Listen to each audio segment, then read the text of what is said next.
And onward! Alright guys and gals, today is day one of my trip. Our next stop will be in Mandeville, Louisiana, but don't worry, I'll speed up the film for you. By the way, this is the first of what will be a series of videos that I hope you'll find entertaining, and if you do, please like and subscribe and let me know your thoughts in the comments. And if you don't find it entertaining, that's okay too. I'm doing this as much for your entertainment as for my potential future posterity if I ever find a lady crazy enough to settle down with this guy. And if that ever does happen, I want to be able to show my future offspring that I actually used to do stuff.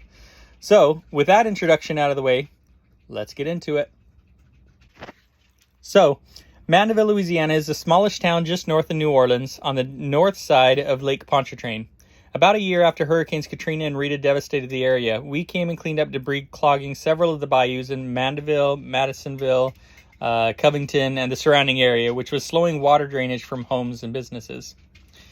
This was my first exposure to the aftermath of a hurricane, or really any natural disaster.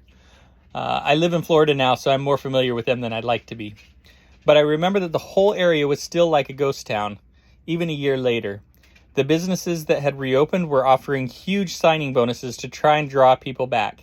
There were still streets flooded, and homes that looked like pin cushions and Swiss cheese. I remember even seeing a huge McDonald's sign that was thrown through a neighboring Taco Bell's front window and thinking, well, that's not supposed to be there.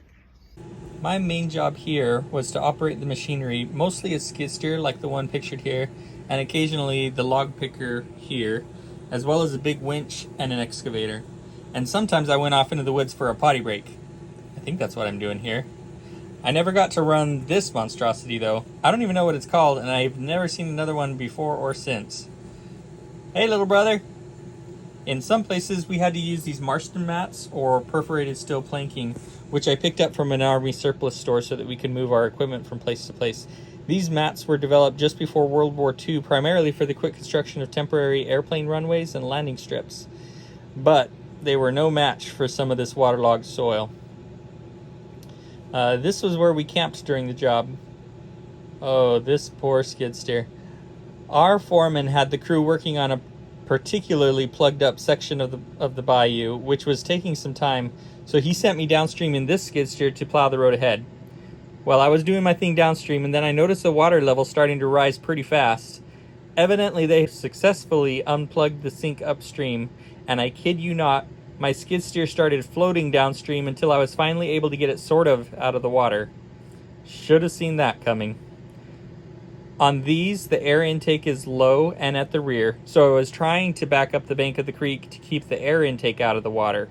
But in doing so, I ended up submerging the electrical box, which is in the front, right under the driver's seat. So the skid steer died and the water kept rising. So I still got water in the engine.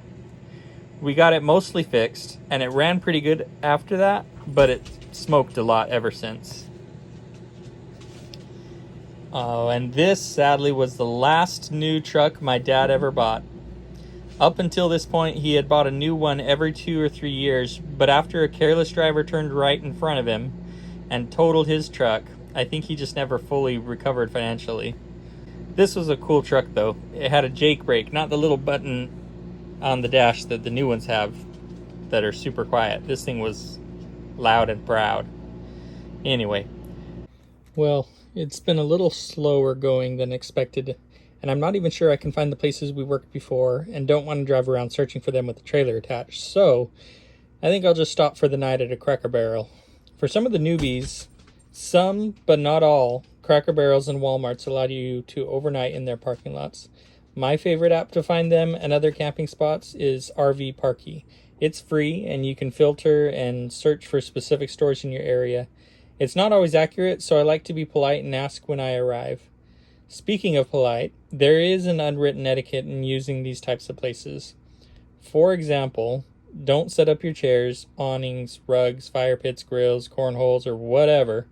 Try to park in the back of the lot to allow parking for regular visitors. Some people say don't put your slide out, but I think there is a right and wrong way to do it.